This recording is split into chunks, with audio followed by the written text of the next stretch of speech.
Eh bien, moi, j'aimerais déjà te demander, qu'est-ce que tu surveilles comme coin en ce moment? Tu avais fait une watchlist sur Twitter. J'imagine que tu en surveilles beaucoup, mais est-ce que tu as des coups de cœur en particulier en ce moment? Ouais, bah, comme tu as dit, j'ai un peu fait justement une watchlist qui reprend un peu. Donc, il y a des projets dans la watchlist que j'ai très peu creusé, d'autres un peu plus. Mais il y en a vraiment, c'est en surface, mais je sais que c'est des projets qui peuvent m'intéresser. Et globalement, en fait, ce que je suis, c'est un peu ce que je fais en vidéo. Donc là, ma dernière vidéo, c'était un peu sur 3 projets. Donc, c'était Nabada, Hyperlane et Risque Zéro. Mmh. En ce moment, ce que je fais beaucoup, c'est ouais, c'est des projets comme ça, tech, d'infrastructure ou quoi, qui n'ont pas encore sorti de token. Il y en a beaucoup en ce moment et ils commencent justement à faire parler d'eux là. Surtout là dans la vague un peu. Enfin, on est dans un moment où ça parle beaucoup d'airdrop, etc. Donc tout le monde OK. commence à se dire un peu c'est quoi les bons projets pour essayer de se positionner dessus. Et donc c'est un peu ça que, ouais, c'est ça que je surveille globalement. Donc il y a les projets dont j'ai parlé. Après, tu as aussi du Again Layer, t'as du Monad que j'ai envie de dig aussi un peu Mmh. plus, des choses comme ça. Mmh. On regarde vraiment les mêmes trucs, hein. Je tiens à te le signaler, c'est vrai qu'on a les yeux un peu sur les mêmes narratives. Bah, on va revenir, je vais réafficher l'écran tout de suite. On va revenir un petit peu sur la watchlist que tu as tweeté, que j'ai relayé d'ailleurs, pendant la masterclass crypto. Donc on va faire de haut en bas. Donc Eigenlayer, on est sur de la shared security avec du restaking. D'ailleurs, j'ai vu passer un truc tout à l'heure, je viens de le follow, je sais même pas si tu connais. Ça s'appelle Renzo Ah et non, ça ça me dit rien. s'appelle du Ouais, restaking. En gros, tu viens restaker chez eux et eux, ils gèrent tout ce qu'il faut, au niveau des caps sur Eigenlayer. ouais, bah t'en as d'autres. T'as Etherfi aussi qui fait un peu pareil, du coup, je suppose. Etherfi, c'est pareil. Tu swaps leur token en je sais plus quel dérivé c'est. Et eux, Ouais, ils te le restackent nativement sur Egain. ouais. Donc, ouais, c'est Etherfi. Après, ouais, t'as des protocoles comme Swell. Mais de toute façon, quand tu vas sur l'application de Egain Layer, tu vois un peu tous les projets qui te permettent de faire du restaking. Donc on ne sait pas s'il y aura un airdrop. Tout n'est pas sans risque. Voilà, si vous passez par un Renzo, faut pas que Renzo se fasse, pirater. Clairement. Faut pas qu'Eigenlayer se fasse pirater. Voilà, donc Ouais, c'est ça. Et Gain Layer, c'est un peu de ce que j'ai vu. J'essaie toujours de voir un peu les points négatifs des projets. On va dire une des choses qui est un peu dite en termes de limites, ça va être le fait que bah, Gain Layer va potentiellement rajouter des couches de risque, quoi, parce que c'est mmh, des couches de risk taking. Donc, tu es dépendant des Gain Layer, tu es dépendant du protocole, etc. Des différents protocoles de risk taking. tu en Mais as fait un petit peu globalement, de restaking chez eux? Pas? ouais, mais c'est plus pour essayer de jouer un airdrop, mais avec des petites sommes, franchement, vite fait, tu vois. OK. J'ai pas. Mais là, il me semble que justement pour l'airdrop, il y avait une cap. Enfin, fallait restaker avant qu'ils atteignent une certaine cap. Normalement, c'est là, on le voit pas, mais c'est en bas à droite de ton écran, tout en bas à droite, derrière OK. nos têtes. Ouais, je T'as vois. une, t'as une cap et là, normalement, elle était atteinte. Donc, en gros, t'as eu. Je pense qu'elle s'est remplie. Ouais, c'est ça. TVL. Donc là, ils l'ont enlevé, mais en gros, tu avais une cap où je sais plus combien de milliers d'ETH étaient disponibles au restaking. Et puis, une fois cette cap atteinte, je crois qu'ils avaient limité quelque chose. Et du coup, il y avait un peu de spéculation parce que tout le monde essaye de jouer un peu l'airdrop. Et tout le Mmh. monde se dit, si on faisait partie des premiers à stacker, potentiellement, on serait plus facilement éligible. Parce que, ouais, potentiellement, Again Layer, je sais pas s'ils l'ont annoncé clairement, mais si un airdrop, ça sera potentiellement un gros airdrop, à voir combien de gens le farm. Mais selon moi, ça sera en termes de FDV, ça sera ouais, plusieurs milliards très très facilement. Quoi. Là, Ouais, on arrive je pense aussi.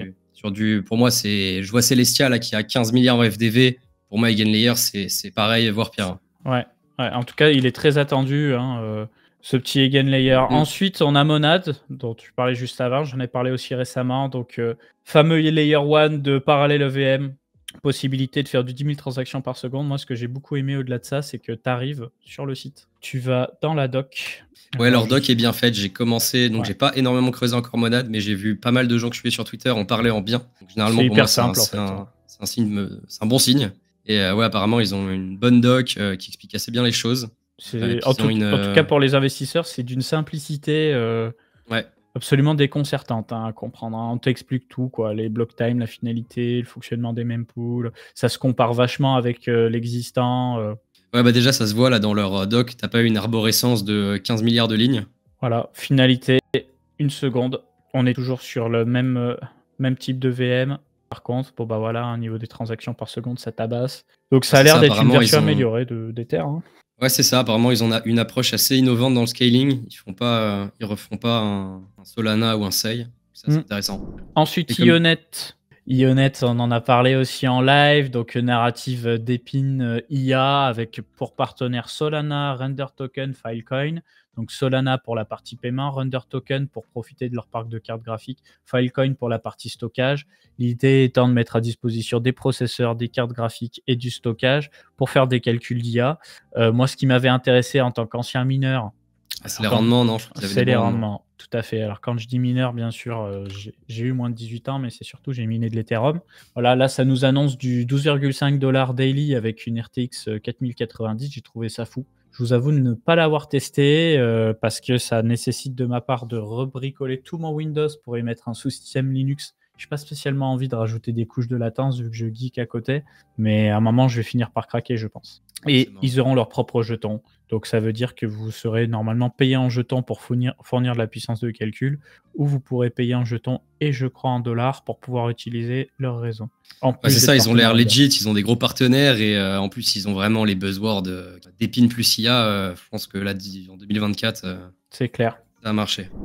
Ensuite, Argus. Alors moi, j'avais fait une petite analyse en vidéo sur le sujet. Effectivement, pour la partie gaming, alors on est beaucoup sur de la promesse pour le moment parce que j'ai pas beaucoup. Ouais, il n'y a pas grand-chose. Mais j'ai bien aimé. Alors, dans les grandes lignes, Argus, voilà, c'est essayer de proposer un tick rate assez haut. Ce qu'on va dire par tick rate, c'est le nombre d'actions par seconde côté serveur. C'est-à-dire que si vous faites un jeu en ligne, type, je sais pas, un métaverse, un jeu de guerre, etc., ce que vous voulez, c'est qu'il y ait quand même un tick rate assez haut, de sorte à ce que les informations qui se déplacent à l'écran soient assez fluides. Par exemple, quand vous jouez à un jeu Call of Duty ou autre, vous allez avoir un tick rate de l'ordre de 30 à 60 en général. Ça veut dire que les personnages ennemis qui se déplacent en face de vous sont actualisés toutes les 30 à 60 fois par seconde. Donc ça fait que quand vous tirez, c'est assez fluide parce que vous générez des images côté client, vous générez aussi un nombre d'inputs côté client qui est fort. Côté souris, côté clavier, souvent c'est du 1000 inputs par seconde. Donc vous voulez avoir face à ça quelque chose de suffisamment fluide en face de vous. Et donc aujourd'hui, la problématique du gaming Web 3, c'est que jusque-là, on était limité par la lenteur des blockchains. Donc ils veulent essayer de faire un modèle un peu hybride on-chain et off-chain, de sorte à augmenter ce tick rate et pouvoir permettre aux développeurs de jeux vidéo d'envisager des jeux beaucoup plus complexes et beaucoup plus semblables à ce qu'on a l'habitude de voir en dehors de la blockchain. Ça, c'est la promesse. Ils ont fait une superbe documentation pour en parler. Maintenant, qui build dessus, quand est-ce que ça sort, comment ça va se passer? Là, par contre, je ne sais pas. Donc après, réseaux sociaux décentralisés, on a Lens Protocol, effectivement. Bon, c'est plutôt pour le côté idéologique. Je pense que ça va s'accélérer de leur côté avec le proto-dank sharding, parce qu'aujourd'hui, ils dépendent en fait de tout ce qui se passe sur l'écosystème Polygon, des roll-up Polygon. Et pour le moment, c'est pas ouvert à tout le monde, Lens. Non, c'est pas encore ouvert à tout le monde, mais c'est ça. En gros, Lens, c'est vraiment, il faut le voir comme une infrastructure, quoi. C'est pas un réseau social en soi, c'est une infrastructure qui permet justement de déployer des réseaux sociaux dessus. Moi, je suis un peu dessus. J'ai pas noté tous les projets un peu SocialFi que je suis, mais j'en suis pas mal parce que je pense que ma prochaine vidéo, ça sera sur justement ce narratif dont on parle pas du tout. C'est normal, il n'y a pas encore de killer app en particulier. Il n'y a rien dans le Web 2 qui nous fait croire qu'il y aura une explosion particulière. Mais voilà, je pense que ça peut être une narrative assez intéressante à suivre et potentiellement anticiper. Ensuite, on a Wormhole qui est historiquement un très gros bridge multi-chain, un des premiers bridges où tu avais de l'Ether, du Solana, du Terra Luna et puis plein d'autres. Aujourd'hui, ils ont leur propre blockchain, n'ont pas leur propre jeton. Le jeton devrait arriver très probablement pour les gens qui ont bridgé des fonds chez eux ou qui ont utilisé certains écosystèmes liés à Wormhole, j'imagine. Ouais, ils ont beaucoup levé aussi. Ouais, ils ont levé comme des fous. Ils ont déjà subi un piratage d'ailleurs. Ouais. Très gros piratage qui a été compensé par Jump Crypto. Et on me demande dans le chat, est-ce que c'est supérieur à Layer 0? Je ne sais pas. On aura une autre interview avec l'infréquentable. Et lui, il s'intéresse beaucoup à ce marché-là. Lui, son chouchou, c'est Ecross. Donc, je lui poserai la question. Ensuite, on a Dimension. Dimension qui a annoncé son airdrop récemment. Alors, Dimension, c'est sympa parce que eux, ils ont annoncé leur existence très très peu de temps après l'apparition de Celestia. Moi, je le considère comme un concurrent de Celestia, même si c'est pas tout à fait la même chose dans le sens où c'est pas un data availability layer. Là, on est plutôt sur un écosystème qui permet d'émettre des roll-up, enfin des app chains, pardon. Eux, ils appellent ça des roll-up, voilà, assez facilement. Bon, la finalité est à peu près la même. Donc, c'est une sorte de layer 0, compatible IBC, je crois, qui a lui-même son propre protocole pour que les différentes roll-ups de l'écosystème Dimension puissent s'échanger des données. Quand on voit ce que le Celestia est en train de nous faire comme poussée. Vous inquiétez pas que les dimensions, les sagas, on va y venir aussi puisqu'ils ont annoncé leur airdrop tout à l'heure, ça va pulluler dans tous les sens et les roll-up as a service aussi. Du roll-up as a service, t'en as cité un, c'est Caldera. Donc qu'est-ce qu'on veut dire par roll-up as a service? Il y a plein de concurrents comme ça, il y a Gelato, etc. etc. C'est en gros, vous arrivez sur le site, vous lancez le truc, vous arrivez sur une interface et vous dites « je veux lancer un roll-up ». J'ai envie de lancer mon roll-up. Alors là, je vais pas me connecter, mais vous dites si c'est un roll-up sur Arbitrum, sur Optimism, sur Starknet, peu importe. Eux, ils vont gérer plein de stacks techniques différentes et vous allez choisir en fait comment vous exécutez votre roll-up, si toutes les données sont stockées sur Ethereum, s'il y en a une partie stockée sur Ethereum et une partie stockée sur un Data Availability Layer type Celestia, etc., etc. Comme ça, vous vous préoccupez pas spécifiquement de la complexité technique. C'est eux qui vont tout émettre. Ils vont émettre le code, ils vont émettre le serveur qui héberge tout ça avec le séquenceur, etc. Vous y mettez juste un nom, un token si vous le souhaitez et vous hébergez vos applications par-dessus. Alors, par contre, Giza, je ne connais pas. Giza, très intéressant. En plus, ouais, ils sont sur des bonnes narratifs. C'est en gros le narratif du ZK-ML, donc du Zero Knowledge Machine Learning.